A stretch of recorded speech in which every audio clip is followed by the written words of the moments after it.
Welcome to YOUCANIC. Today here on YOUCANIC we have a 2020 Honda Civic. On this Honda Civic we're going to go over how you would change out your cabin air filter. Cabin air filter on this is located right here behind the glove box, so on the passenger side. So you need to open up the glove box, and then if you pull both sides of the back of the glove box, you'll be able to get it free and to come down. And then you'll see a little cover right up in here.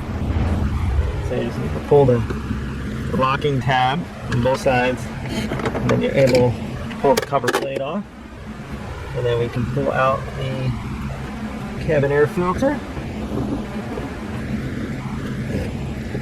and remove that nice and dirty filter. So we're going to take the new one. Now, airflow does blow down, so the arrow that indicates which way the airflow goes.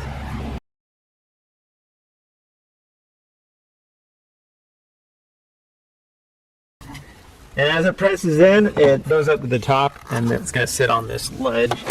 Let me put this cover back in. Just snap and lock that into place. And now, just take your glove box and be able to close that all up. And that's how you would change your cabin air filter on your 2020 Honda Civic. Thanks for watching YOUCANIC, where you can be the mechanic.